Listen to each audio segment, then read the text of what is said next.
suis pas vraiment en discipline.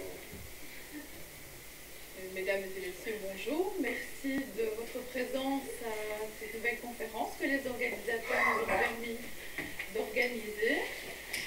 Je remercie Patrick Beau et Jérémy Michel d'avoir accepté de venir nous proposer cette conférence qui s'intitule Dans la tête des HP, qui est aussi le titre de leur livre. Je laisse à présent se présenter et vous proposer cette conférence. Merci pour votre attention. Merci beaucoup. Bonjour tout le monde. Et surtout, je souligne votre courage, le dimanche, 16h30. Venir dialoguer, puisque nous écoutez, parce qu'on va essayer vraiment de le faire le plus interactif possible, si vous voulez bien. C'est pour ça que je demandais éventuellement si vous voulez vous approcher, mais on va porter la voix pour se présenter d'abord à vous. Casey, je te présente en même temps. Ah, tu fais comme je veux, c'est super. C'est ça qui est bien, parce que voilà, c'est très bien. Soit vous partez, là, je serais désolé.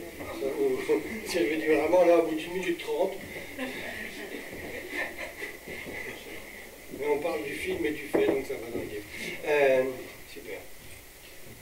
Donc moi c'est Jérémy, on a mis les photos quand même avec nos noms au cas où. Patrick.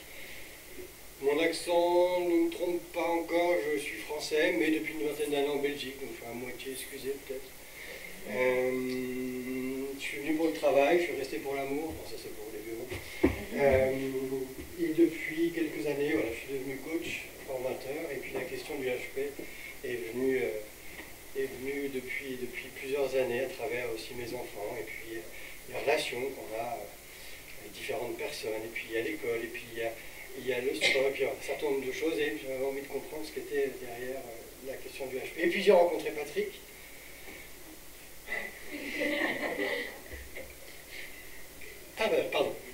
J'ai rencontré Patrick lors d'une formation de coaching, puisque c'est un métier aussi, coach, ça s'apprend. Et puis soudainement, on a arrêté de suivre toute la formation. On était quand même jusqu'au bout. Mais surtout, on a parlé du HP ensemble, et on a vu qu'il y en avait une certaine... non seulement un intérêt, mais envie de creuser la question et de voir ce qu'il y avait dans la tête du HP, des HP et du HP. Et alors on s'est dit, tiens, ici on écrivait ce qu'on avait comme expérience chacun, et au fur et à mesure de ces écrits, on a vu que ça pouvait en faire un livre, et puis aussi à faire notre métier aujourd'hui. Patrick, il est belge 100%, bon, c'est pas grave. Fonctionnaire. Comment ? Fonctionnaire, tu fus ? Je fus, oui. Et maintenant, voilà, on travaille ensemble sur ce projet. Mais on avait envie d'être un peu en interaction avec vous. Et surtout, on a une grande question. C'est de savoir ce qui vous a motivé à venir aujourd'hui à 16h30 dans cet amphithéâtre. Et à partir de là, peut-être qu'on pourrait, selon votre motivation, savoir si dans une heure on se quittait, et on va se quitter dans une heure, ou un peu moins si vous voulez, pas vous entendre. Finalement, avec quoi vous seriez satisfait après cette conférence? Qu'est-ce que vous avez envie d'avoir, d'entendre? Quelle est votre motivation à venir? Vos questionnements?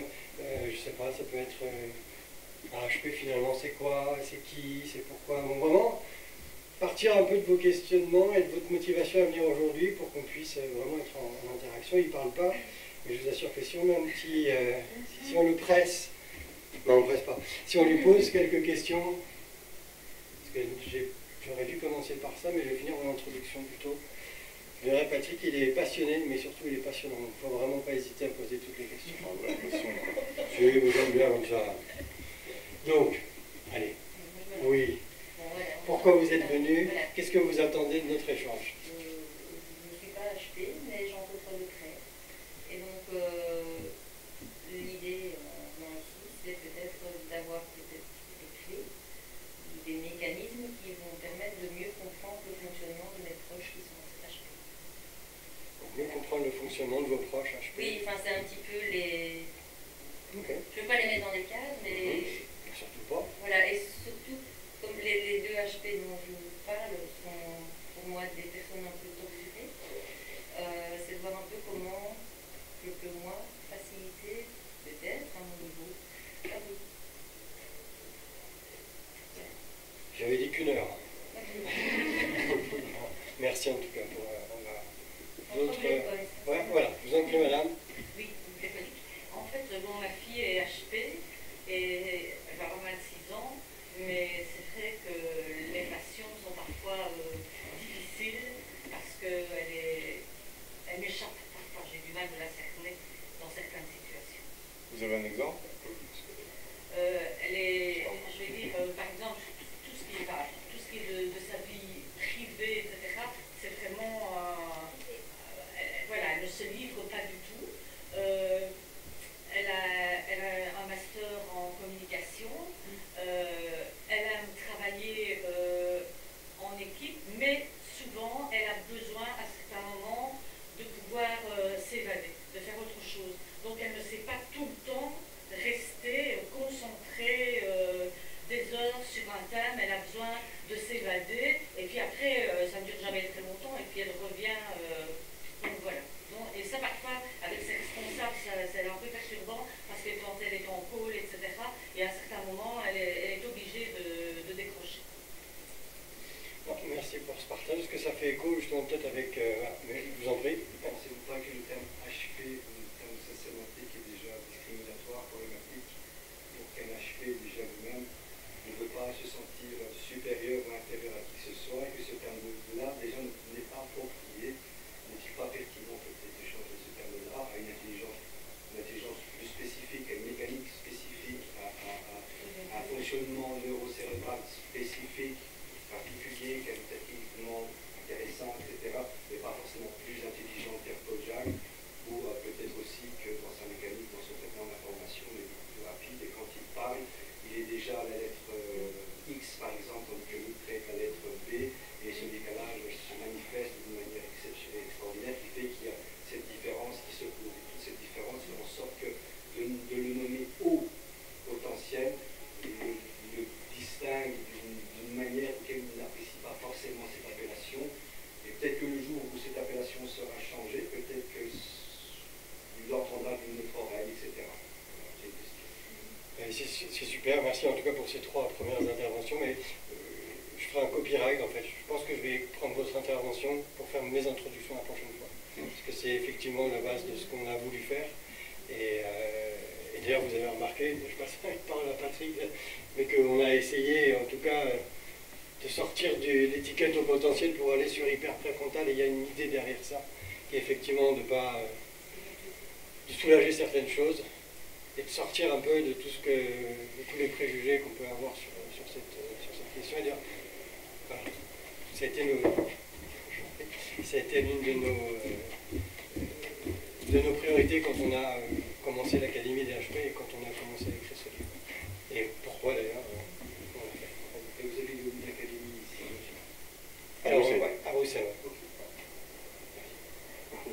Ouais. Et puis après, voilà, vraiment, n'hésitez pas à nous interpeller, à questionner, etc. Le plus interactif possible.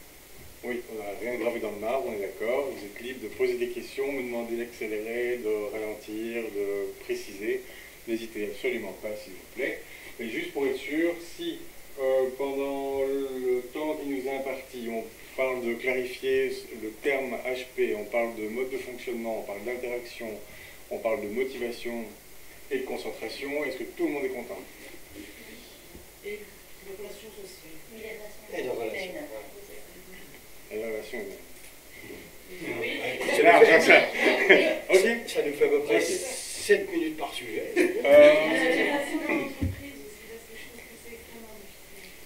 En entreprise. Ça va avec... Ok. Et l'entreprise en lien avec les clients professionnels. Oui, voilà, exactement. Ok.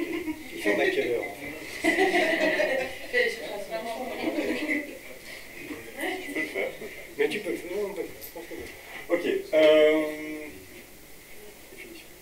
La première question, c'est qu'est-ce qu'un haut potentiel? Voilà. Ça, moi, c'est par exemple la première grosse interrogation que j'ai eue quand on m'a dit vous êtes haut potentiel. Je dis d'accord, super, qu'est-ce que c'est? Et on n'est déjà pas d'accord avec les définitions du haut potentiel. Quand on a commencé à utiliser ce terme-là, c'était même pas encore haut potentiel, c'était en Belgique francophone ou en France, c'était les enfants intellectuellement précoces. C'était quoi? C'est en gros, on s'est servi d'un outil qui s'appelle le test de quotient intellectuel, qui à la base était créé pour aller regarder ceux qui avaient du retard.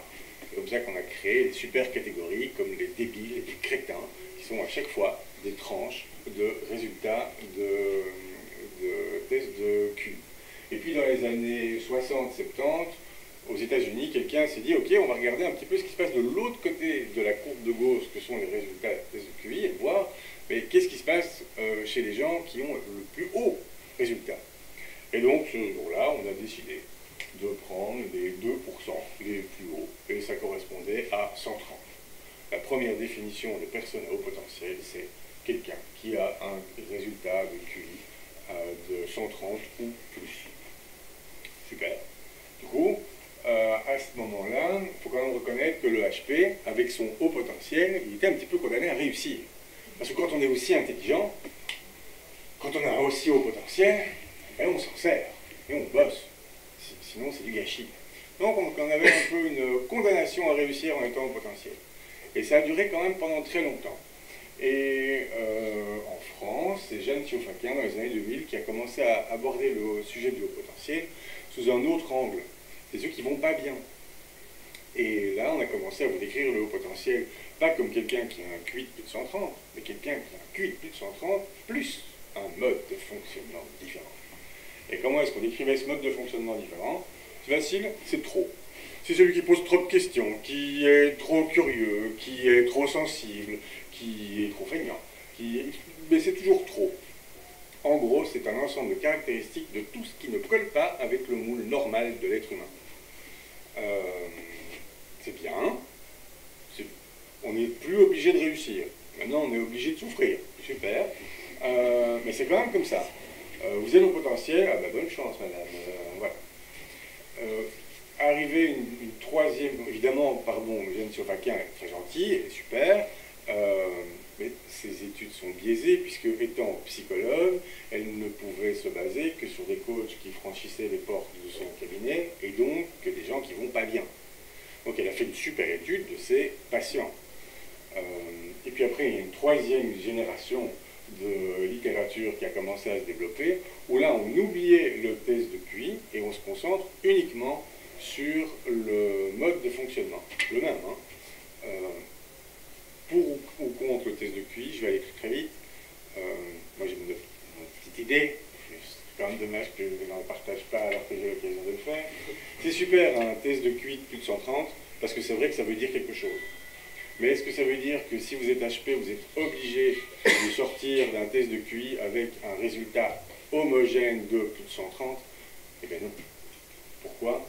Parce que vous pouvez interpréter une sous-question différemment, vous pouvez la traiter différemment, et si vous êtes jugé sur la vitesse, vous pouvez peut-être perdre du temps, mais surtout, quand vous allez passer un test de QI, et que ce test va enfin déterminer qui vous êtes, est-ce qu'il y a une raison à tous mes problèmes, oui ou non, vous allez passer l'examen de votre vie. Et c'est super simple de taper dans un ballon avec son gamin dans le jardin, le même goal, oui, enfin pas pour moi, mais pour toi, oui, mais le même goal en finale de Coupe du Monde est tout de suite beaucoup plus compliqué. C'est le même ballon, c'est la même cage. Donc quand vous allez passer un test avec un tel enjeu, il y a moyen aussi de perdre ses moyens. Ça veut dire que, est-ce qu'on peut exclure d'office que quelqu'un qui n'est pas un test de QI de plus de 130 ne puisse pas être HP? Je suis d'accord avec le fait qu'on puisse écarter ça. Mais si on écarte le seul test qu'on a objectif, il ne reste plus que du subjectif. Et là, vous regardez la liste et vous commencez à voir le HP est hypersensible. Alors, une personne qui a pleuré un jour un peu trop fort peut dire, moi je suis hypersensible, je suis HP. Quelqu'un qui pose trop de questions. Ma maman, elle m'a dit que j'avais posé des questions très très tôt, ouais, je suis HP. Et donc, là, le diagnostic commence à être un peu flou, et je prends le mot fort diagnostic, parce qu'on traite ça comme une maladie pour l'instant. Mais donc, c'est surtout n'importe qui peut le faire, et surtout, on peut commencer à s'en prévaloir. Donc, c'est plus une condamnation à réussir, c'est plus une condamnation à souffrir, ça devient une excuse à faire souffrir les autres ou à condamner les autres à supporter votre comportement. J'ai en tête quelqu'un, voilà, qui fait « on ne me parle pas comme ça, moi je suis HP, je suis hyper sensible, je ne me parle pas comme ça, ok. » Pardon, mais ça existe. Donc, quand la question du haut potentiel arrive sur le tapis, vous avez plusieurs types de personnes qui ont chacun une de ces trois façons de le voir. Vous allez chez les profs, il y a plein de profs qu'on ne peut plus, parce que les HP, soit c'est des causes d'excuses à faire n'importe quoi, soit c'est toujours, oh, bah, j'ai dit comme ça, il devrait quand même un peu se bouger les fesses. Vous voyez ce que je veux dire? Donc déjà, rien que sur la définition du HP, c'est déjà pas simple. On a tous des exceptions différentes. À partir de ce moment-là, effectivement, des étiquettes qui mettent tout le monde dans des cases, c'est la même case pour tout le monde, mais on ne sait pas bien ce qu'il y a dedans, c'est déjà problématique. Là où le terme haut potentiel, pour répondre à votre question, me révulse absolument, c'est comme s'il y avait 98% de la population mondiale qui n'a pas de haut potentiel. Super. Moi, je suis humaniste dans l'âme. Je crois que chaque être humain a un haut potentiel, et quelqu'un qui serait différent n'a pas plus de responsabilité qu'un autre d'exploiter son potentiel parce qu'il serait plus haut. Est-ce que ça commence un peu à répondre à la question? Oui? Ok. Donc, moi quand j'ai découvert à 40 ans que j'étais au potentiel, parce que j'avais passé un test de QI plus de 130, et puis que quand même je me reconnaissais dans plein de descriptions, je me suis dit super, et maintenant j'en fais quoi? Parce que c'est ça en fait. Quand vous allez chez un psy, on vous dit votre fils est au potentiel, et bien démerdez-vous avec. Et jamais personne ne m'a expliqué, mais est-ce que au potentiel c'est plus intelligent, oui ou non finalement? Et si c'est plus intelligent, pourquoi est-ce que ça ne me permet pas de réussir tout ce que je fais? Pourquoi je ne suis pas en train de gouverner le monde? Pourquoi je suis en train de galérer parce que je n'arrive pas à étudier latin alors que j'ai examen demain? Toutes ces questions-là, personnellement, moi, je n'ai pas réussi à les trouver. Et c'est à ce moment-là que j'ai découvert les neurosciences.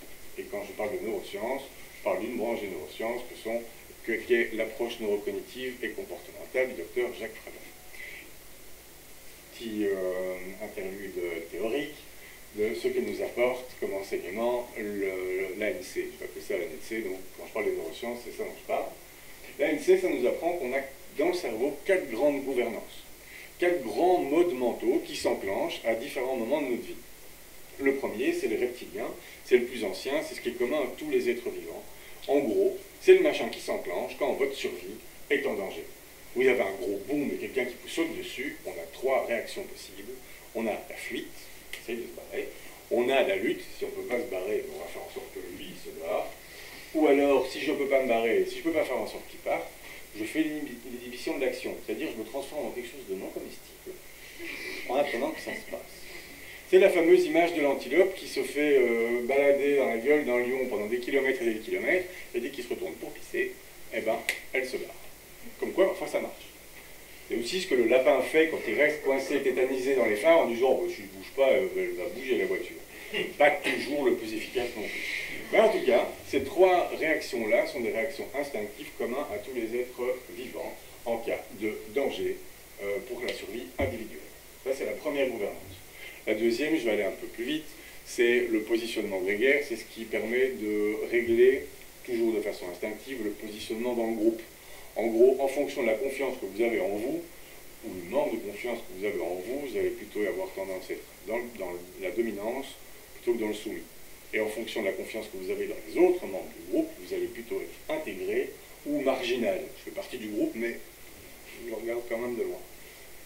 Voilà, ça, je le passe, et on arrive aux 2 dernières gouvernances, les 2 gouvernances conscientes, les 2 types d'intelligence que nous avons, nous, êtres humains. Le premier, c'est le mode automatique ou émotionnel. C'est ce qui permet à tous les êtres vivants de cette conscience d'apprendre par essai-erreur. Si je mets mon doigt sur un four, ça brûle, je ne mets plus mon doigt sur un four. Si j'essaie de marcher alors qu'il y a une table basse et qui me fait très très mal, je vais éviter les tables basses. Je me suis pris ma table basse ce matin, à l'avenir. J'ai appris, je vais éviter celle-là. C'est le royaume du il faut, je dois, dans la vie, c'est bien de... Comme ça, on fait pas, par contre. Et c'est super pour gérer toutes les situations simples ou connues. Est-ce que là, tout va bien? Oui. Ok. Le vrai enseignement des neurosciences, de l'ANC, c'est la 4e gouvernance. préfrontal. C'est la Rolls-Royce du cerveau. Il n'y a que l'être humain qui l'a. On aime bien dire qu'il n'y a que l'être humain qui l'a. Ça ne m'étonnerait pas qu'un dauphin ou deux l'ait quand même. Mais en tout cas, l'être humain, il l'a. C'est quoi? C'est ce qui permet à l'être humain de s'adapter aux situations complexes ou inédites. Je vais prendre l'exemple d'une mouche qui a appris que s'il y a de la lumière, j'avance, à un moment donné, il y a une vitre. Ben, là, en mode automatique, elle s'est pris une vitre, mais il y a quand même de la lumière, j'avance, et elle va continuer, jusqu'à ce qu'elle meure au pied de votre vitre. Si la mouche avait un cortex préfrontal, qu'est-ce qu'elle ferait la mouche? Elle me dit, dis donc, il se passe un truc là, elle reculerait un petit peu, elle observerait son environnement, elle en tirerait des conclusions, elle se dit, dis donc, il y a une vitre là. Elle regarderait un peu comment ça fonctionne, tout ça, et puis elle verrait qu'il y a une porte ouverte ou une fenêtre, et elle irait nager, faire sa vie de mouche. Pas sa vie de mouche, mais elle irait probablement faire sa vie heureuse. Nous, on a ça. Ce que l'ANC nous dit toujours, c'est que dans ces deux modes de cerveau, parfois, il y a un problème de répartition des tâches. Et il dit quoi? Il dit qu'à chaque fois que vous êtes stressé dans la vie, et qu'il n'y a pas un vrai gars qui vous saute dessus, qu'il n'y a pas un gros boom, et qu'il n'y a pas de danger, c'est parce que vous êtes face à une situation complexe, et c'est quand même votre mode automatique qui, lui, croit pouvoir gérer, et il n'y arrive pas. En gros, quand vous êtes stressé dans la vie, vous êtes aussi bête qu'une mouche qui continue à se prendre la vie tout le temps. Mon mari, ça fait 20 ans que je lui dis ça, il n'écoute pas. Moi, quand ça fait 20 ans que j'appuie sur un bouton que ça ne marche pas, je change de bouton. Ça vous parle toujours? Ça, c'est ce que l'ANC nous donne. Ça, c'est la théorie, c'est étayé. J'avais dit que ça allait être chouette. C'est étayé, c'est pas moi qui le dis, c'est un médecin. Il y a plein de bouquins que vous pouvez consulter là-dessus. Il faut ça beaucoup mieux que moi. Là où notre modèle commence, c'est si le stress vient d'un problème de répartition et si le décalage du HP, c'était pas l'inverse. Si le décalage du HP, ça venait pas du fait que face à une situation considérée comme simple et connue par tout le monde et donc traitée en automatique, lui, il n'y mettait pas un petit peu de préfrontal. Il n'y mettait pas un petit peu de « attends, avant d'y aller, on va réfléchir, on va vraiment observer, comprendre comment ça se passe, on va faire des liens avec tout ce qu'on connaît, on va se faire des films, on va anticiper, on va recréer notre réalité sur base de ce qu'on a anticipé pour pouvoir faire quoi? Trouver le comportement adapté. Ça vous parle ou pas? Est-ce qu'il y a quelqu'un qui trouve ça débile? Il peut, hein. Il peut. Ben, je serais curieux de l'entendre. Alors, si vous avez bien entendu ce que je vous ai dit tout à l'heure, il est absolument impossible que le HP soit une sorte de super préfrontal, le génie dont parlait monsieur qui se croit plus malin que tout le monde. Parce que si c'était le cas, il ne serait jamais stressé. Il n'y aurait pas de problème de répartition, d'automatique qui gère les situations simples, complexes, pardon. Donc c'est pas ça. Donc le HP n'est pas un super préfrontal. Parce que moi, par exemple, je suis HP, je suis parfois en colère, je suis parfois stressé, je suis parfois abattu. Donc ce qu'on propose d'écrire comme mode de fonctionnement, je t'ai entendu, c'est un mode hybride qui mêle automatique à préfrontal. C'est-à-dire quoi? C'est-à-dire qu'en gros, vous êtes comme tout le monde, les HP, mais il y a un petit bout de truc qui réfléchit comme si c'était un truc super compliqué, même quand il s'agit de couper des carottes, ou de faire ses lacets, ou d'intervenir dans une conversation. Mon Dieu, est-ce que le bon moment pour intervenir dans la conversation? Quelle phrase va vraiment marcher? Est-ce que ça, je peux le dire oui ou pas? Je ne sais pas. Et ça passe. Ça, c'est pourquoi. J'avais dit que j'allais essayer d'adapter. Ça vous parle ou pas? Ok? Oui. On ne sait pas qu'il y a une typologie d'HP. C'est pas ce que vous voulez dire par typologie d'HP. Exemple, vous avez une double casquette, à un moment donné, non seulement ils ont ces difficultés-là, comme vous le dénoncez, ils sont à la fois dyslexiques, dyscalculiques, etc. Il y a des HP qui s'adaptent super bien. Il y a des HP qu'on retrouve dans le enseignement spécialisé, en l'occurrence. Parce qu'à un moment donné, ils vivent dans une situation plus précaire, plus difficile, ils n'ont pas vraiment de modèle, ils n'ont pas vraiment un cadre pour pouvoir les mettre dans des conditions optimales, pouvoir entendre cette souffrance aussi, etc. Où ils peuvent être catalogués et stigmatisés. Et donc, c'est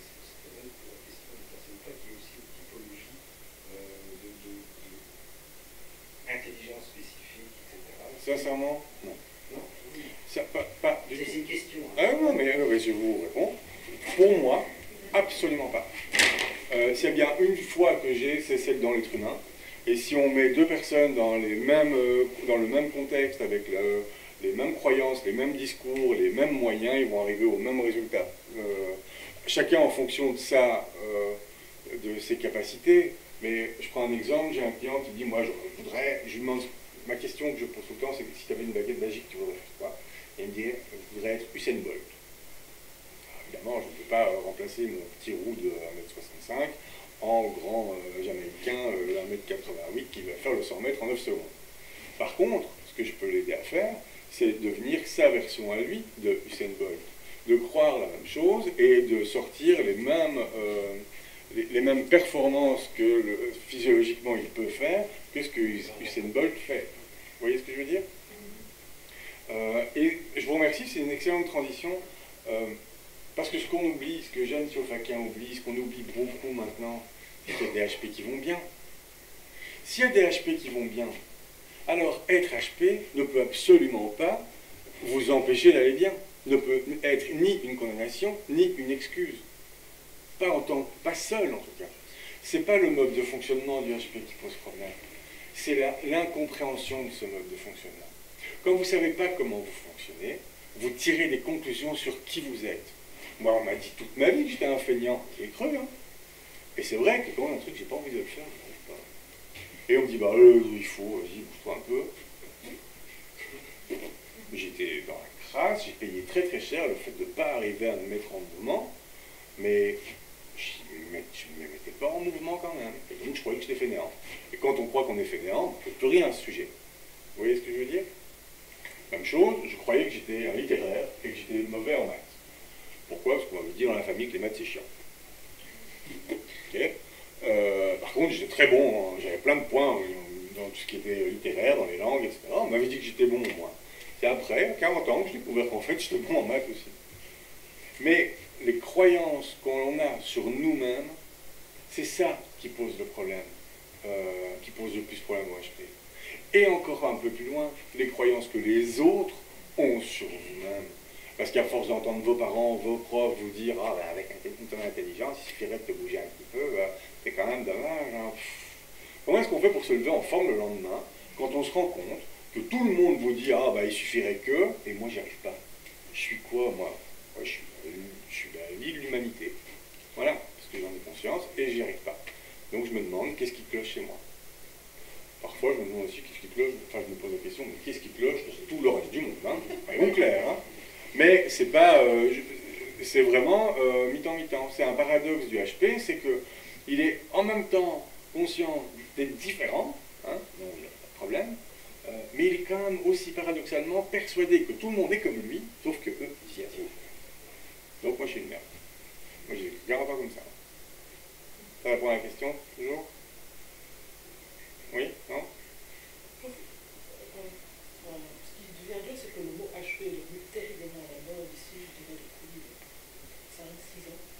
On le met à toutes les sauces et on excuse tous les comportements, comme vous le disiez, grâce à ça. Et alors, du coup, j'ai l'impression que c'est un peu comme une forme de discrimination parce qu'on ne peut plus être celui qu'on est, vu qu'on nous englobe dans plein de choses.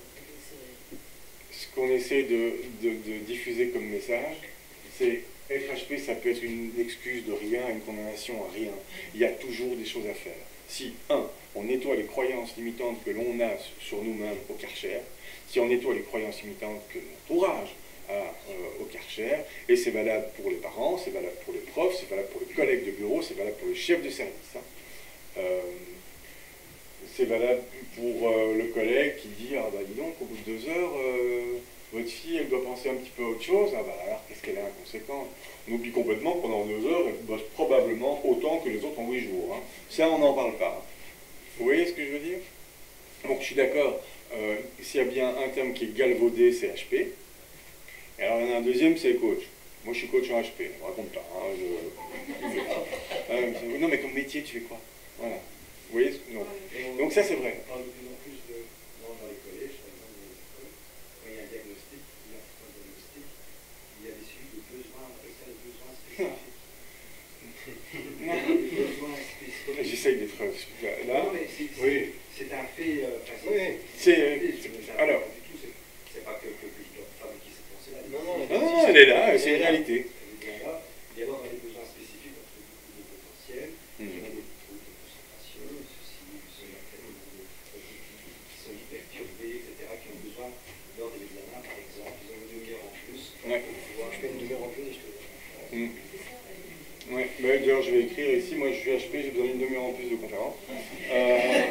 Alors, vous donnez c'est super que les écoles fassent quelque chose. Voilà. Ça, de toute façon, l'égalité, c'est traiter différemment des situations différentes. Voilà. Ça, c'est vrai. Maintenant, si vous dites à un enfant de 14 ans, toi tu es HP, c'est un diagnostic. C'est le même formulaire que pour le handicap, hein, qu'on remplit dans les écoles. On a calqué la procédure là-dessus. Donc tu es malade et tu as besoin de plus de temps. Mais il va le croire. C'est pas tout ça. Ah non, c'est pas tout. Mais il y a le problème de concentration.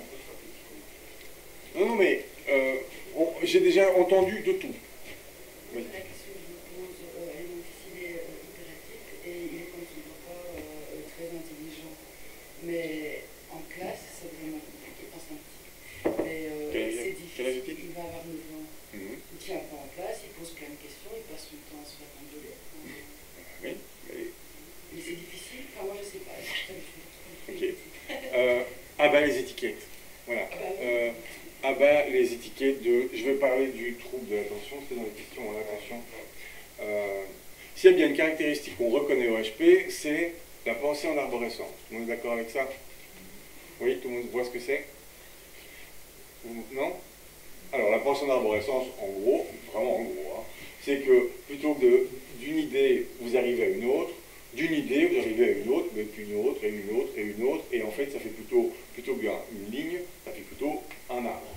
D'accord? Si on a ça au terme de cognition au niveau le plus micro, au niveau le plus granulaire de sa réflexion, il est impossible d'espérer qu'on ne l'ait pas à un niveau macro, c'est-à-dire en termes d'attention.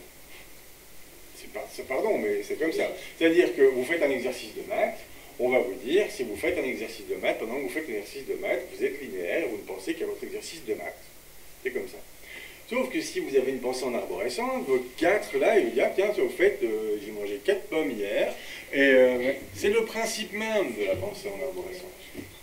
Mais quand vous analysez le fonctionnement du HP de l'extérieur sans comprendre, vous dites, ah ben voilà, il ne fait pas attention à son exercice, il a un TDA, un trouble de l'attention. La définition du trouble de l'attention, c'est quoi? C'est il a une attention différente de ce qu'on espère, de ce qu'on voit chez la majorité des gens. Nous, on essaie de ne pas le tester et de se débrouiller pour pas que, il y a quand même besoin d'aide, mais je ne sais pas. Là, si vous allez chez un psy ou un mauvais coach, ou un médecin, ou si vous regardez les conseils de grand-mère, on va vous dire, oh ben alors il faut le besoin spécifique, on va lui mettre des casques anti-bruit, on va mettre des joints aux fenêtres, on va couper les téléphones dans l'armoire, on va faire tout ça. Moi je veux bien. Je veux bien tester le scénario. On fait ça. Il a 9 ans, et on va lui apprendre pendant 14 ans à travailler dans le silence, sans distraction. Il va avoir son diplôme, et il va aller voir un employeur, et il va dire, moi je suis une bête. Mais il ne faut pas me parler, il ne faut pas me téléphoner, il ne faut pas qu'il y ait un hélicoptère qui passe, et alors la mouche, on n'en parle pas. Donc il faut des moustiquaires dans mon bureau. Moi je ne vous engage pas. C'est un non-sens. Si on prend ce scénario-là, on le pousse au bout, c'est déjà un non-sens. C'est un non-sens d'espérer qu'un HP ne pense pas à autre chose quand il est en train de faire n'importe quelle tâche, puisqu'il a une pensée en arborescence. Qu'est-ce qui fait que parfois c'est super? C'est que tant que les pensées sont un petit peu différentes, mais restent dans la ligne, on va dire, quel génie, il pense out of the box. Et on va dire, wow, il est super, moi je veux un gars comme ça dans mon équipe. Effectivement, s'il est en train de travailler et qu'il se dit, tiens, je mangerais bien des pommes ce soir, et qu'il se perd parce qu'il se laisse guider par sa cognition, par ses pensées, alors on va dire qu'il a un trouble de l'attention et qu'il perd sa concentration. Et ça veut dire quoi? Ça veut dire qu'il ne sert à rien d'essayer de faire en sorte que la pensée du HP sorte du tunnel parce qu'il va sortir du tunnel, elle va sortir du tunnel. L'important, c'est de s'en rendre compte, et quand on s'en rend compte, de dire, est-ce que je suis en train de penser là, ce à quoi je suis en train de penser là, est-ce que ça colle avec mon objectif du moment, avec le contexte, oui ou non? Si non, ben j'y retourne.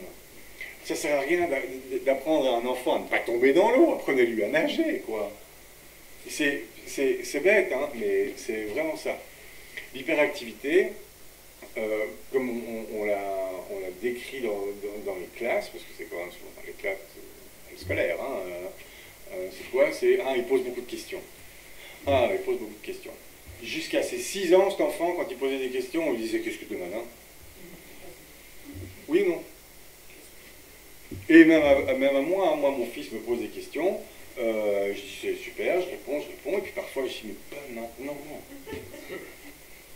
Mais il n'en sait rien, lui, pourquoi pas maintenant?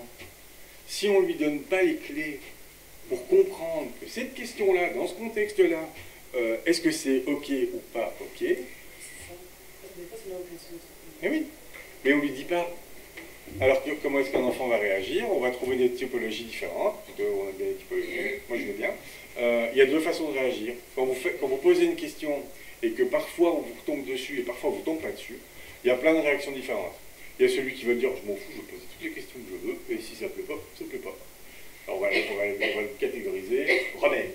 Il y a celui qui va dire si quand je pose une question on me tombe dessus, je ne pose plus jamais de questions. On va dire qu'il est timide celui-là, ou renfermé. Vous voyez ce que je veux dire? Vraiment, l'objectif de comprendre comment on fonctionne, c'est pas pour faire un traité de neurosciences que j'ai fait ça. On a fait ça, moi je dis, je m'en rappelle. L'objectif, c'est de voir les situations d'une autre façon, parce qu'en voyant la situation d'une autre façon, on interprète les choses différemment, on nettoie les croyances et les interprétations au Karcher, on regarde vraiment ce qui se passe. Et un HP, c'est quelqu'un qui, pour moi, la meilleure définition du monde, c'est quelqu'un qui a des facilités dans ce qui est réputé difficile pour les autres. C'est ça le côté un peu génie, un peu intelligent, un peu machin. Pourquoi? Mais si vous avez le cerveau, le préfrontal, dont le but est de traiter des situations complexes, qui lui est toujours actif chez vous, forcément, face aux autres qui sont en automatique, devant un problème de maths, il y a moyen que ça éplie. Mais par contre, le HP, c'est aussi celui qui peut avoir des difficultés dans ce qui est réputé facile. Pourquoi? Parce qu'il se prive parfois du confort et de l'efficacité du mode automatique. Je prends un bête exemple. Vous apprenez à conduire, vous rentrez dans la voiture, en principe, vous êtes en préfrontal parce que il y a quand même plein de trucs à gérer. En plus, il y a des panneaux, il y a des vitesses, il y a un embrayage, il y a des trottinettes maintenant. Il y a les vélos qui arrivent en contresens. C'est quand même terrible, je viens de Bruxelles, hein, donc ça commence à être vraiment la guerre. On est en préfrontal. Si on suit le paradigme normal de l'apprentissage, une fois que les choses complexes sont devenues connues, elles peuvent être traitées en automatique. Ça veut dire que le HP caricatural avec le pas HP caricatural, vous les mettez tous les deux pour la première fois dans une voiture, le HP va démarrer plus vite qu'un autre. Parce que l'autre, il faudra qu'il apprenne par répétition, par drill, etc.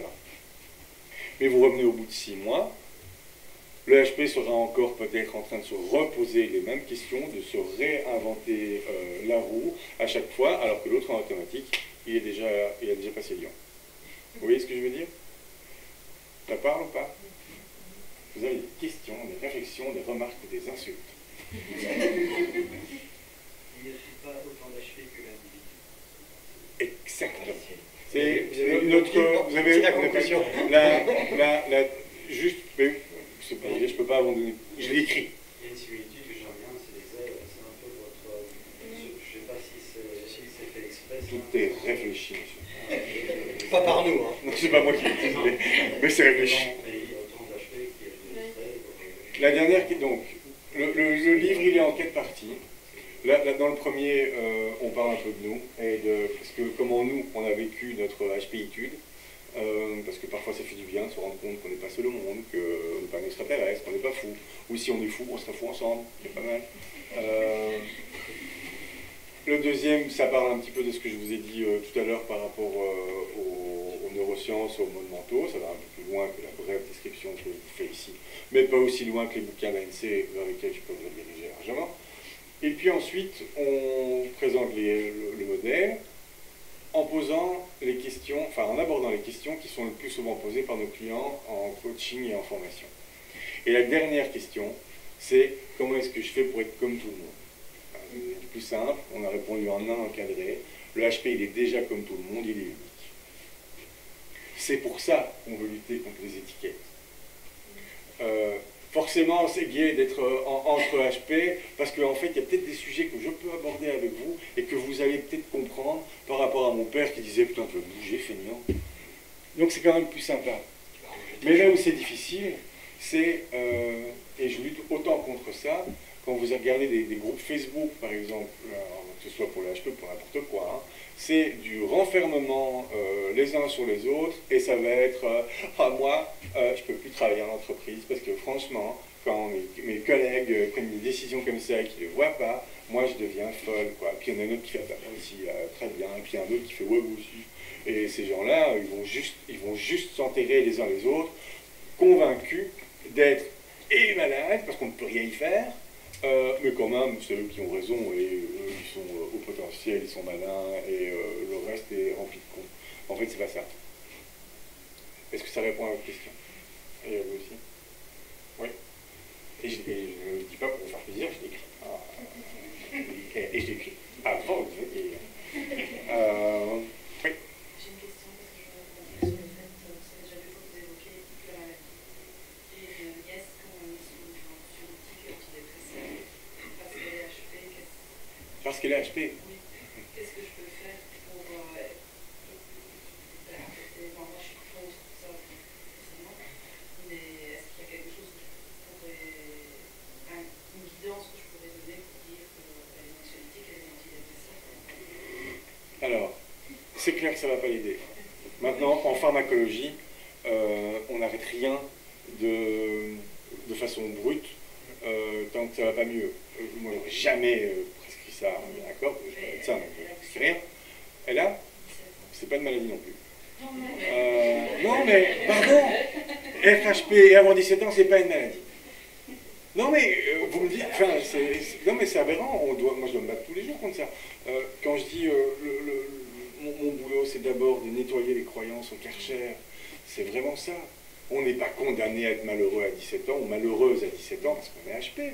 On est condamné parce qu'on ne comprend pas comment on fonctionne, alors on croit que ceci, ou on anticipe déjà des choses. Moi, à 8 ans, je voulais me suicider parce que j'ai découvert que le soleil allait exploser un jour et qu'on allait donc tous mourir et que tout ça n'avait absolument aucun sens. J'ai vraiment voulu me suicider à 8 ans. On aurait pu me sauver avec des anxiolytiques, mais mes parents n'ont même pas voulu me suicider. Du coup, j'ai échappé aux anxiolytiques. Il y a du positif dans tout. Mais ce que je veux dire de façon beaucoup plus sérieuse, c'est se comprendre.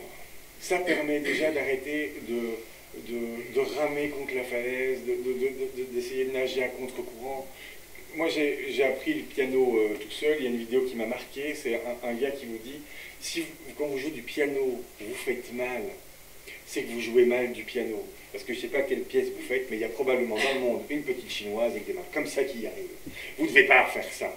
Si vous faites quelque chose et que ça fait mal, c'est que vous ne le faites pas bien par rapport à votre mode de fonctionnement.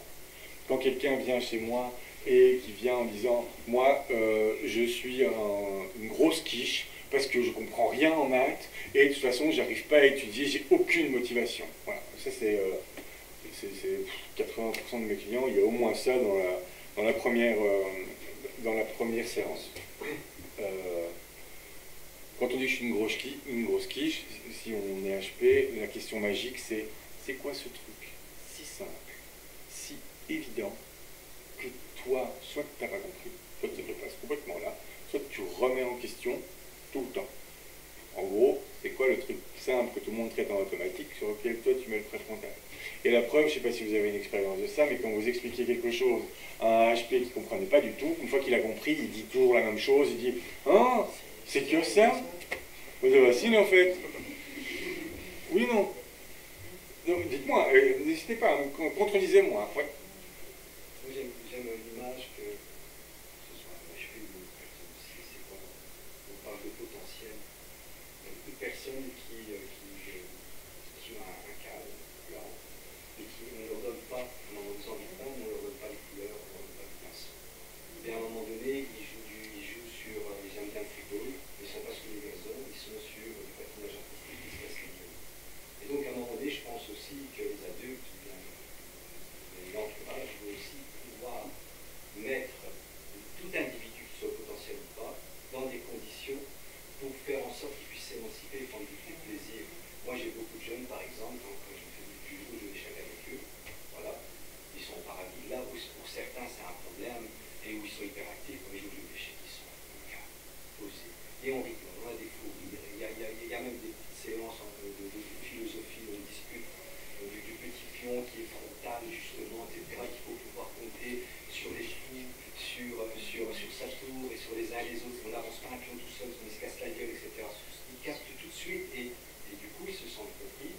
Ils sont dans un environnement où ils se sentent épanouis parce qu'ils peuvent l'atteindre, ils peuvent jouer au football et ils peuvent être dans un environnement qui leur correspond.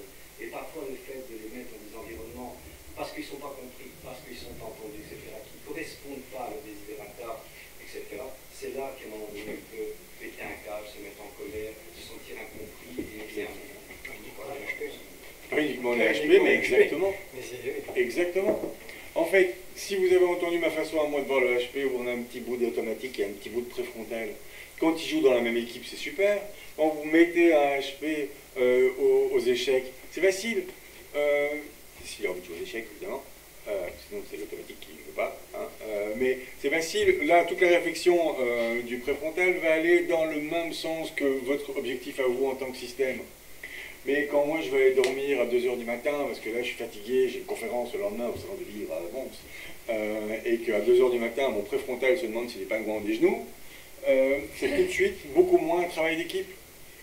Non, mais ce que je veux dire par là, c'est tout le rôle social, la socialisation, se sentir accepté, de se sentir bien dans un endroit et de poser d'une manière, comment dire, je ne sais pas moi, comme une analogie ou quoi que ce soit sur une situation, mais justement ils comprennent plus facilement aussi, ils peuvent se l'approprier comme outil pour tous les jours. Par exemple aussi, attention. C'est exactement le but de notre propos. Si vous comprenez comment vous fonctionnez, vous pouvez déjà communiquer déjà là-dessus. C'est facile, on n'y arrive pas. Mais si en plus les autres comprennent comment vous fonctionnez, alors on peut commencer à justement vous proposer des choses qui vont dans votre sens, à vous. Je prends encore un bête exemple. Moi, quand j'étais petit, je voulais faire du football, du baseball, du karaté et du snooker. Et du coup, j'en ai fait un, et puis au bout d'un an, bon, j'ai fait le tour, j'ai voulu faire un autre truc, et puis la deuxième année, mon père m'a dit, c'est bon, on ne veut pas à chaque fois acheter du matos, maintenant, c'est bon, on arrête. Donc j'ai plus rien fait. Pourquoi? Parce que mon père, qui ne me comprenait pas, pensait que c'était une sorte de manque de jusqu'au-boutisme, de manque de volonté et de ce qu'on veut, je ne sais pas ce qu'il voulait dire en fait, mais en tout cas c'était pas bien. Alors que moi j'avais juste envie de découvrir plein de trucs. Mais cette incompréhension de mon mode de fonctionnement, moi aussi je me demandais ce qui clochait. Mes copains ils faisaient le même sport pendant 6 ans, et moi je dis voilà, on me dit t'abandonnes encore, t'as pas de volonté, ah dès que ça devient difficile, t'abandonnes. Hein. Ah, lui qui. Bah, du coup, je l'ai cru. Mais effectivement, c'est pas un hasard s'il y a beaucoup plus de génie de la musique quand vous avez grandi dans une famille de musiciens. Il a pu développer son talent parce que son papa, c'est Louis Chédid, il a grandi qu'avec des gens qui parlent musique, avec des instruments partout, etc. Si son truc, ça avait été, je sais pas moi, le hockey sur glace, je suis pas sûr qu'on l'ait trouvé tout de suite. Quoi. Donc effectivement, est-ce qu'on peut pour autant exiger de tout le monde qu'à tous les enfants, on donne toutes les possibilités d'exploiter tous les potentiels possibles? Non. Mais en tout cas, arrêter de les enfermer dans les cases, c'est déjà un bon début. Ouais, je suis tout à fait d'accord avec vous. Une autre question? Ouais. Est-ce que c'est la souffrance d'être au potentiel, parce que c'est le fait qu'on souffre, qu'on peut en souffrir, qui fait qu'on a cette, souvent, je crois, cette hypersensibilité maladive? Est-ce que c'est... C'est mon record. Donc c'est la première fois qu'on attend autant de temps à me balancer le mot hypersensible. Moi, je suis désolée. Non, c'est bien. Non, c'est vrai. Non, mais ici, dans la première... Généralement, c'est la première question. Je vais vous donner... alors, Hypersensibilité, c'est comme HP. Si je vous demande à vous, c'est quoi la définition de l'hypersensibilité? Tout le monde parle d'hypersensibilité, mais je ne suis pas sûr que tout le monde parle de la même chose. On va dire, dites-moi si je me trompe, on va partir du principe que l'hypersensibilité, c'est une réaction émotionnelle exagérée face à un stimulus extérieur ou intérieur.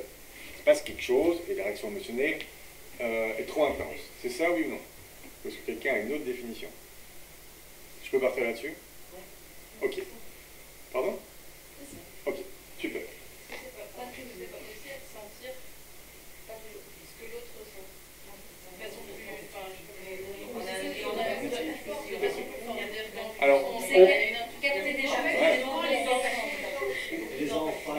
voilà, donc, non mais c'est déjà bien comme ça, que quand je parle d'hypersensibilité, on sait si on parle plutôt de cette exception-là ou l'autre. Je vais peut-être commencer par celle dont on a parlé, la réaction émotionnelle supérieure, enfin exagérée, trop intense, mais je ne vous oublie pas. Ou si je vous oublie, rappelez-le-moi, s'il vous plaît. Et bien pour moi, c'est pas ça, l'hypersensibilité due au potentiel. Je prends un exemple, une maman qui vient, mon enfant est hypersensible parce que je lui dis non pour un biscuit et pique des colères. Ça vous parle? On va discuter un petit peu avec l'enfant, et en fait on se rend compte que c'est pas ça qui se passe. Quand on lui dit non pour son biscuit, il y a le cerveau qui commence à turbiner, et qui se fait ce que j'appelle des films. Oui, mais si on me dit non alors qu'on m'avait promis oui il y a une semaine, on m'avait dit il y a une semaine que j'allais avoir un biscuit si j'allais être sage le week-end, en fait on ne le fait pas. Ou, et pourquoi est-ce que hier mon frère il a pu en avoir un et moi non? Si à moi on dit non, c'est que c'est à moi, enfin, c'est que c'est de l'injustice. Vous voyez ce que je veux dire? Il y a plein de choses, de conclusions, de films qui s'enclenchent à partir du fait. Le fait, c'est ce que tout le monde peut voir, c'est ce qu'une caméra pourrait voir, si c'est un fait extérieur. Les films, c'est les conclusions qu'on en tire. Et les films qu'on se fait, ils sont forts, et ils sont nombreux, et ils sont souvent négatifs. Pas parce qu'on est méchant, je reviendrai là-dessus, mais moi, quand je me fais un film, je vais vous donner un exemple, j'en parle dans le livre. Un matin, je me lève et je me dis, dis donc, le HP, ce serait pas plutôt ça? Et c'est parti là. Je fais mon truc, ma femme se lève 6 heures après, et du coup, je la garde pendant 2 heures. En disant, attends, parce que regarde, si le HP c'est celui qui fait ça et qui fait ça, alors ça devrait être un autre mode. Et je commence. Puis au bout de 2 heures, je crois qu'elle en a marre, je sais pas. Mais en tout cas, elle se décide à faire à manger à nos enfants. Et elle a la tête un peu dans le frigo. Elle ferme le frigo et elle me dit, tu peux me répéter ce que tu viens de me dire, s'il te plaît? Et là, un truc indescriptible. Entre la colère, de la fuite, j'ai envie de me barrer, je sais pas quoi, de la peur, un truc terrible. Qu'est-ce qui s'est passé? C'est je me suis dit, ah ouais, elle me demande de répéter, c'est qu'elle ne m'écoute pas. Si elle ne m'écoute pas, c'est que mon modèle c'est de la merde, mon modèle c'est de la merde, je vais pas pouvoir écrire le bouquin que je veux, je vais pas pouvoir aider les gens comme je veux, et en gros, à la fin de mon film, je meurs dans le fond d'un caniveau. Elle avait juste pas entendu, parce qu'elle avait la tête dans les œufs. À ce moment-là. Vous voyez ce que je veux dire? Donc pour moi, l'hypersensibilité du HP, c'est pas une réaction émotionnelle trop intense par rapport à un stimulus. C'est une réaction émotionnelle normale par rapport à un film que je me tire, qui est peut-être lui trop intense par rapport au stimulus extérieur. Et ça change tout. C'est pas juste pour dire, ah oui, voilà, ça change. Non, c'est si maintenant je me rends compte que quand j'ai cette réaction émotionnelle, c'est pas parce que ma femme me dit ça, c'est parce que je me suis dit tout ça. Ben, plutôt que de laisser la main à mon automatique, parce que ce qui se passe, c'est que mon préfrontal fait le film, il est balèze sur les films, c'est son boulot. Hein. Il anticipe l'avenir pour trouver les réactions adaptées. L'automatique lui reprend la main, et il vit ça comme si c'était déjà la réalité présente. Hein. Et donc moi, à chaque fois que je me vois crever la gueule ouverte dans le caniveau, moi je le revis comme ça. Hein. Vous voyez ce que je veux dire? Mais une fois que je le sais, je peux, plutôt que de laisser la main en automatique, dire à mon préfrontal, dis mon vent. C'est une hypothèse, ça. Toute logique soit-elle, toute intelligence que tu sois, peut-être qu'en fait, ça n'arrivera jamais. Vous voyez ce que je veux dire? C'est le même exemple pour ce que je dis souvent en coaching quand je parle de ça la première fois, c'est quand je rentre chez moi le soir et je vois que la lumière du salon est allumée, je me dis que ma femme est là. Je vois que la lumière est là, bah, je sais que ma femme est là. C'est fortement probable. Il est aussi fort probable que j'ai oublié d'éteindre la lumière en partant le matin. Mais si vous me demandez quand je suis dans la rue, est-ce que ta femme est là? Je dis, bah oui, la lumière est allumée. Donc c'est intelligent ce qu'on fait, de tirer des plans, de tirer des conclusions, c'est super, c'est ce qui me sépare des mouches. Vous voyez, la boutique qui meurt toute la vie. C'est super. Mais parfois, on oublie qu'on réagit déjà comme si c'était vrai à quelque chose qui n'est qu'une hypothèse, voire un ensemble d'hypothèses négatives qu'on rassemble tout dans un gros film et on réagit à ça. Est-ce que ça vous parle ou pas? Ça vous parle pas du tout. On parle pas beaucoup d'intelligence émotionnelle. Pardon? On parle pas beaucoup d'intelligence émotionnelle. On parle pas beaucoup d'intelligence émotionnelle. Moi, j'ai jamais compris la différence entre l'intelligence et l'intelligence Je vais faire émotionnelle. avec vous. Je vais prendre mon exemple. Je ne fais jamais, mais bon, là, je sens. Si vous voulez, moi j'ai un fonctionnement. Si j'aime quelque chose, alors là, je vais là. Parce que j'ai besoin d'aimer quelque chose. Si vous m'imposez quelque chose comme le système scolaire, si vous m'imposez des matières qui me font ni chaud ni froid, ben, je sais certainement des recherches. Maintenant, si vous me parlez de choses que j'aime, que ça me touche, au niveau de mes émotions, mes traits, d'accord, là, je vais commencer à ouvrir un livre. Je vais commencer à devenir intelligent.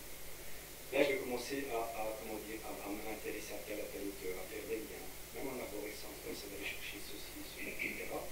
Et donc, là où à un moment donné, on m'avait pointé du doigt de ceci, de cela, après, comment se fait-il?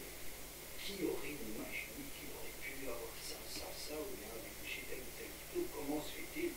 Personne ne l'a vu.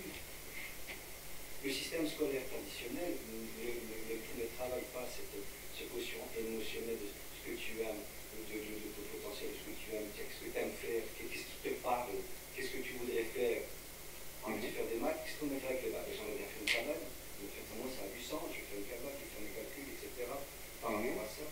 Et je constate que quand on travaille sur le quotient émotionnel, sur les émotions, sur quelque chose qui vous fait vibrer, il y a quelque chose qui se passe, il y a quelque chose que vous pouvez mettre en place, etc.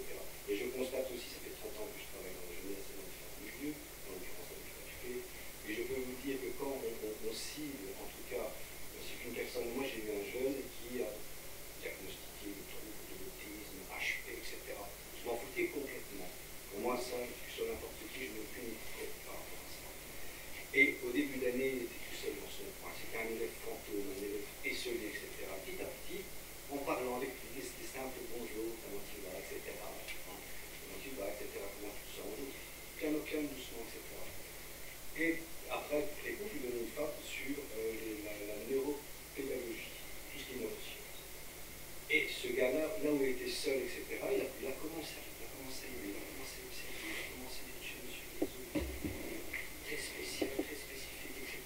Puis il est venu jouer au jeu d'échecs, puis il est devenu responsable du jeu d'échecs, puis maintenant il veut faire des neurosciences, puis maintenant il commence à gérer d'autres jeunes qui ont des difficultés, qui sont seuls, qui sont incompris, etc. Tout ça parce qu'au départ, qu'est-ce que tu as? Il me dit, mon papa, il ne veut pas que je fasse du social, il ne veut pas que je fasse des neurosciences, etc. Parce que mon papa, c'est un chirurgien, grand chirurgien, haut placé, et il n'y a pas du social, malheur, tu ne vas pas faire ça, tu vas faire comme ton papa, tu peux vraiment aller en haut, très en haut.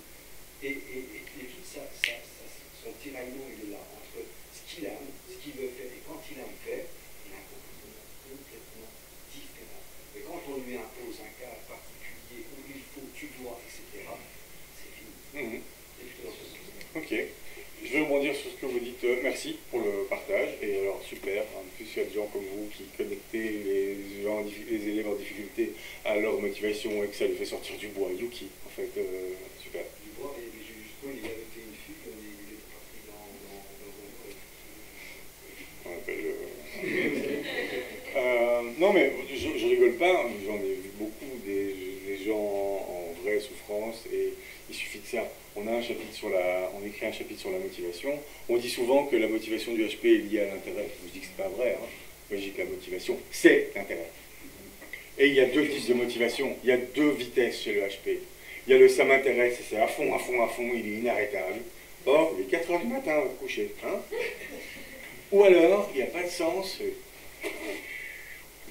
Je vais vous donner un bête exemple. Un jour, je rencontre deux femmes qui ont le même problème. Impossible de payer leurs factures. Faire les virements. À la fin du mois, faire les versements. Impossible. Et toutes les deux me disent la même chose. Elles ne se connaissent pas, elles ne se voient pas. Par contre, je peux le faire pour ma mère, pour ma cousine, pour machin, mais les miennes, pas moyen. J'y arrive pas. Du coup, je me dis, tiens, c'est marrant, on va faire se rencontrer, ces deux-là. Et je les mets ensemble pour qu'elles en parlent. Et alors, évidemment, arrive la fameuse idée du, bah attends, donne-moi tes factures, moi je fais les tiennes. Ah ouais, mais ça coûte quand?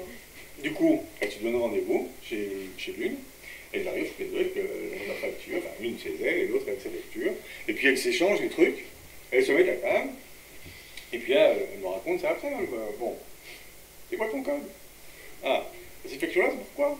Ah, à ce moment-là, elle dit, ouais, c'est complètement con. Ça a quand même plus de sens que moi je fasse des mines et toi les tiennes. Et du coup, elles ont payé leur facture, et depuis lors, elles n'ont plus de problème pour le faire. Ça veut dire quoi? Ça veut dire qu'avant, elles avaient du mal à trouver du sens à payer leurs propres factures, et face à cette situation où ce qui n'avait pas de sens, c'était de ne pas faire chacun le sien, et bien du coup, ça a retiré ce truc-là. Ça veut dire que je vais aller un pas plus loin que ce que vous dites. Et évidemment qu'il faut connecter les gens à leur motivation, parce qu'ils sont inarrêtables. Quand on a une source d'énergie inépuisable, on appuie dessus, on en profite, on est bien d'accord. Mais par contre, les blocages sont beaucoup plus facilement, c'est moi qui vous le dis, demandez à mon père, beaucoup plus facilement surmontables que ce qu'on croit. La motivation, il y a deux choses. Il y a du sens. Et le sens, je ne sais plus à qui je disais ça tout à l'heure, c'est pas une sorte de sens spirituel ou de grande utilité dans la vie. Le sens, c'est une raison personnelle de faire quelque chose maintenant.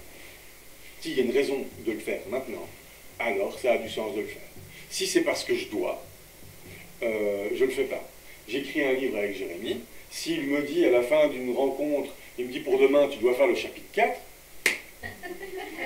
j'écris un, et je parle exactement du chapitre de la motivation. Hein. Si tu me dis, Patrick, tu dois le faire, obligation, je ne veux pas. Pas possible. C'est pas de la rébellion. Impossible de trouver ça. Et ce qu'il fait, il me dit, bon, si tu veux, pour demain, tu peux le faire, ou pas, je m'en fous, c'est pas grave. Bah, du coup, je le fais. C'est aussi débile que ça. Donc ça, c'est la première chose, c'est le sens. Et si par définition, il y a une obligation c'est quelque chose que vous devez faire alors que vous n'en avez pas envie, ça ne peut pas avoir de sens. Parce que si vous en avez envie, il y aura déjà du sens. Vous voyez ce que je veux dire? Donc par définition, l'obligation, c'est niette. 44 ans, coach, en HP, qui écrit un bouquin sur la motivation, on me dit, tu dois, l'âne qui n'avance pas dans son truc, hein, ouais. Même si j'ai une carotte. Même si c'est un bâton. Surtout c'est un bâton. Vous voyez ce que je veux dire?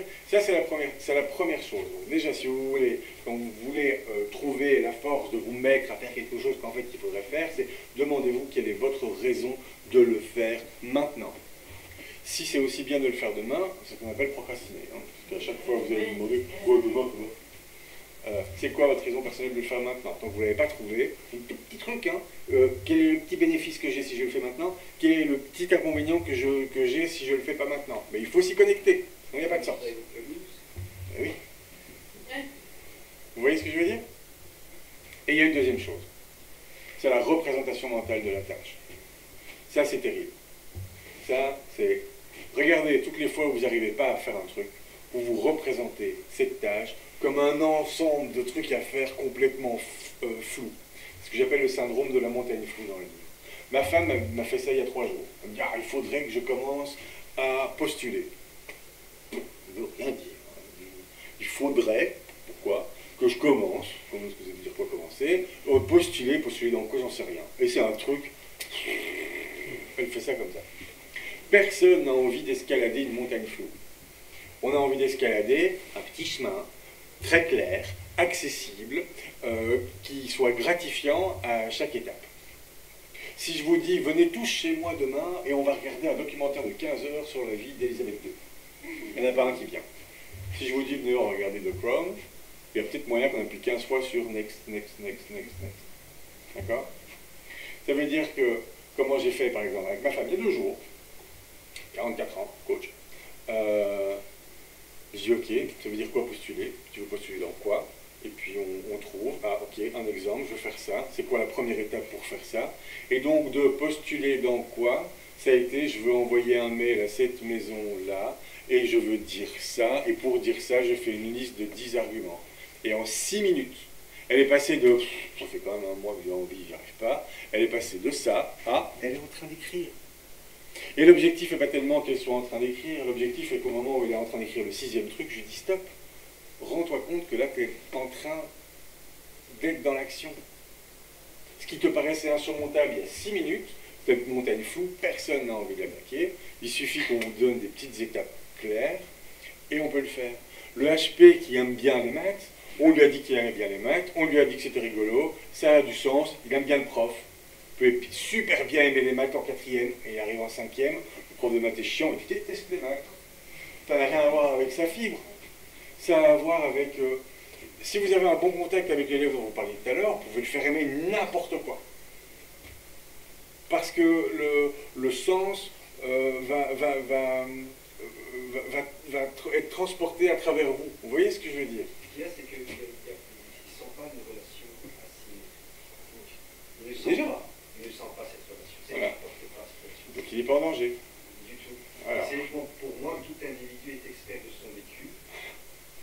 Et comment dire, quand il dit jamais à un jeune, par exemple, jamais il a beaucoup à m'apprendre, énormément, et il sent qu'il a beaucoup à m'apprendre. On fait des ateliers des découvertes d'ailleurs, où à un moment donné, à chaque fois qu'il y a des différents ateliers, c'est toujours géré par les pairs, par les jeunes. Le savoir n'a pas d'âge, et vous avez des jeunes de 13 ans qui apprennent des jeunes de 16 ans à avoir un thème d'estime de soi, c'est extraordinaire. Alors ils font des ateliers de vécu, ils nous expliquent comment il faut faire, ils font des ateliers découvertes sur les semi-précieuses, mais c'est toujours eux qui sont devant, et peu importe l'âge, parce que la catégorisation de l'âge aussi, c'est une vraie foutaise parfois.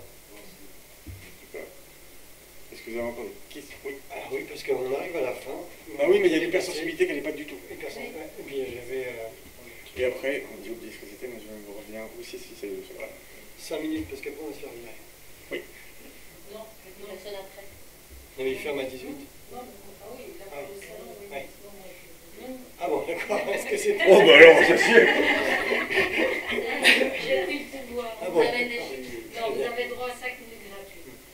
Non, moi j'ai une question peut-être un peu violente pour vous, mais je voudrais savoir si votre papa il a lu votre bouquin. Parce que vous l'évoquez souvent. Non. Est-ce qu'il est... Voilà, c'est peut-être il n'est pas là, il ne sait pas lire, il ne sait rien.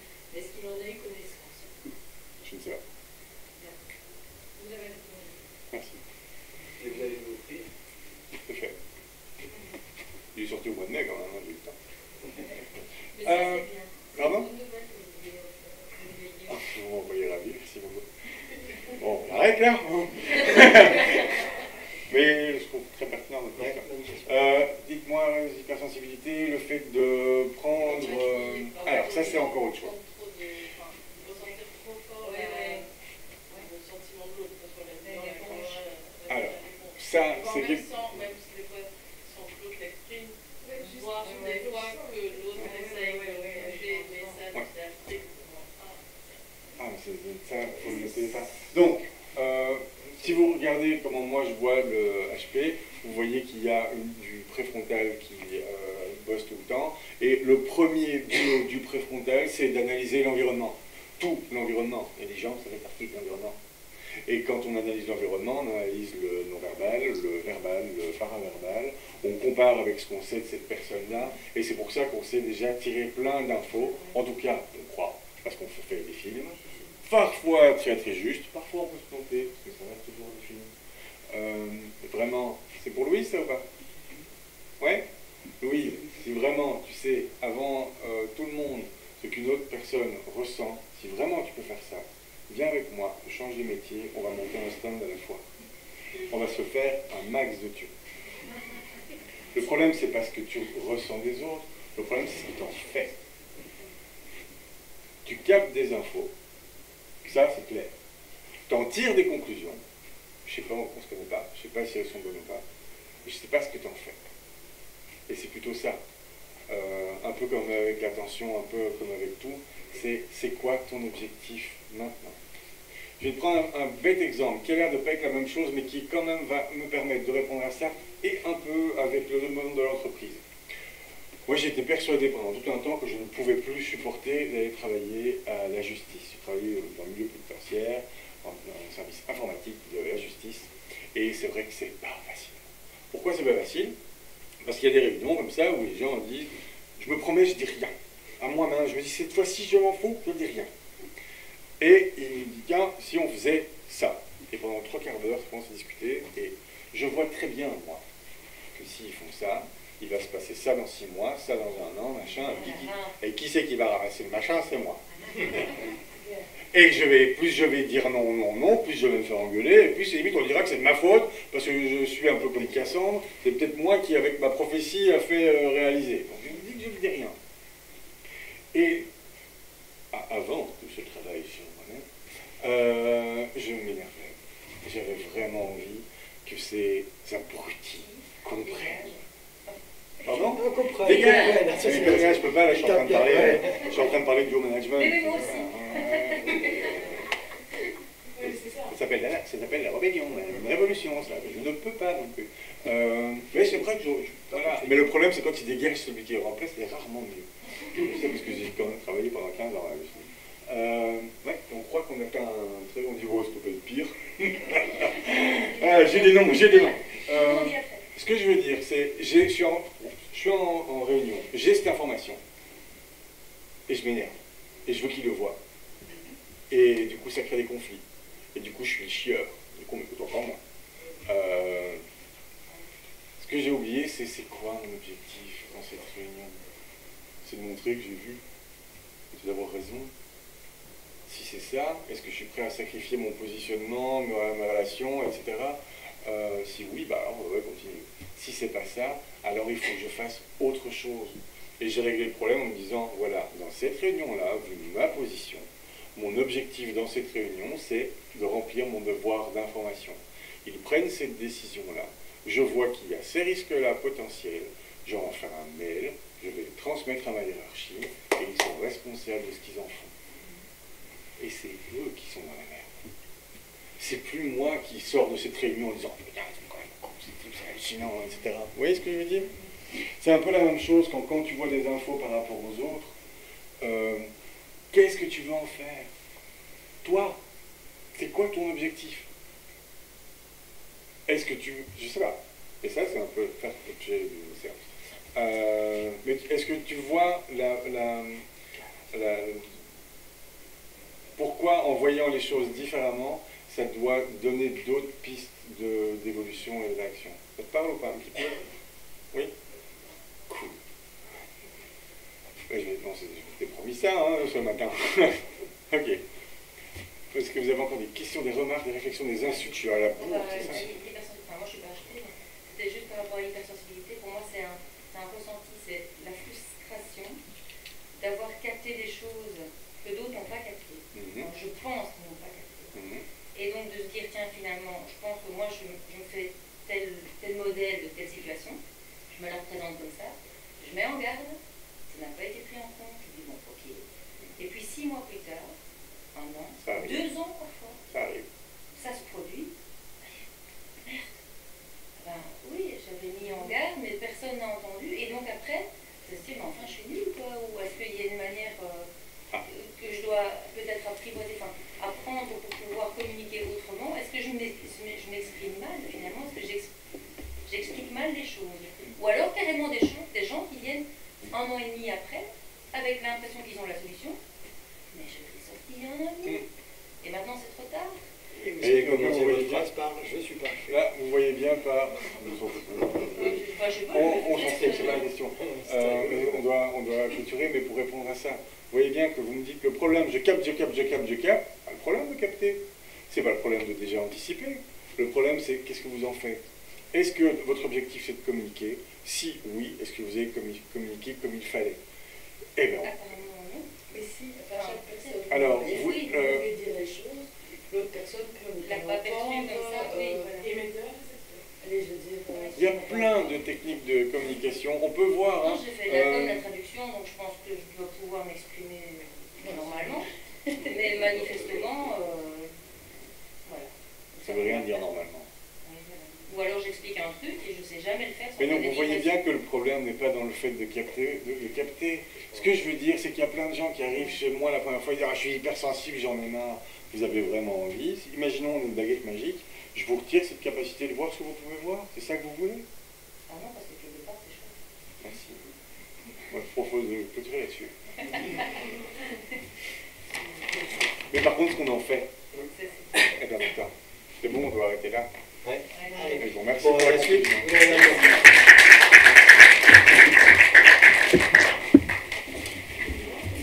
Pour passer au stand, pour les gens qui veulent signer, ça va encore 10 minutes au stand. C'est à moi que vous demandez ça? Oui, on y va.